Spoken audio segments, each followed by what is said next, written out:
В 82 года Джордж Уилсон, миллиардер и бывший промышленник, жил в уединении в своем старинном особняке в Саванне, штат Джорджия. Он устал от людей.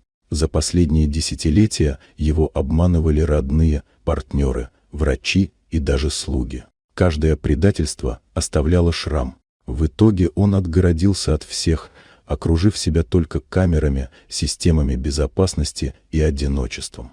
Однажды он нанял новую помощницу, 30-летнюю Эмили Брукс. Она приехала в Саванну из маленького городка в Кентукки, мечтая окончить университет и получить диплом по истории искусства. Эмили подрабатывала уборщицей, чтобы оплачивать учебу и помогать родителям, которые боролись за выживание своего продуктового магазина в сельской глубинке.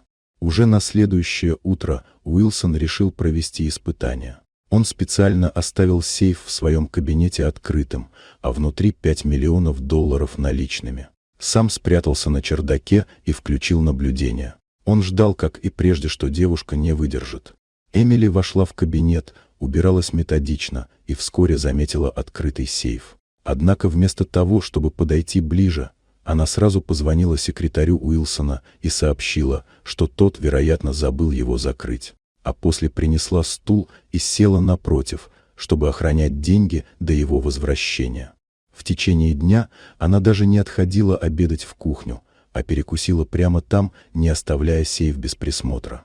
Затем ей позвонили родители, их магазин был под угрозой закрытия из-за долга банку. Девушка плакала, беспомощно глядя на открытый сейф. Но в итоге подошла и закрыла его, введя код, чтобы никто не смог добраться до денег.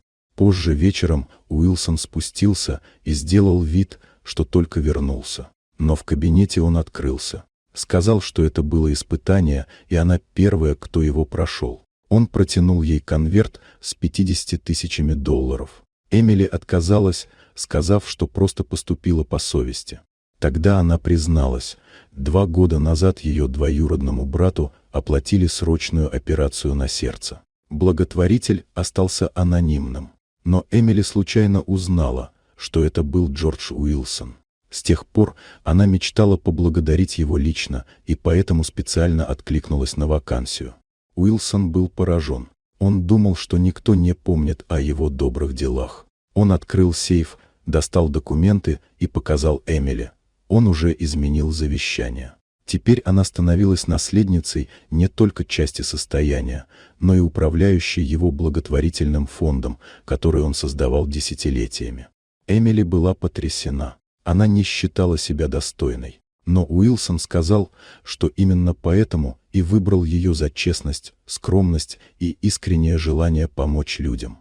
Через полгода жизнь Эмили изменилась. Магазин ее родителей был спасен, она продолжала учебу, а параллельно обучалась управлению фондом. Вместе с Уилсоном они разработали новые программы поддержки для малообеспеченных семей, студентов, пожилых и больных. Старый особняк больше не был пуст. Эмили стала для Уилсона как внучка. Они обедали вместе, обсуждали идеи, говорили о смысле жизни. Он чувствовал, что наконец нашел не просто наследника, а человека, который продолжит его дело. И однажды, сидя на террасе и глядя на вечернюю саванну, Уилсон тихо сказал: «Я всегда думал, что оставлю после себя деньги, а оказалось, я оставлю тебя. И это было гораздо больше».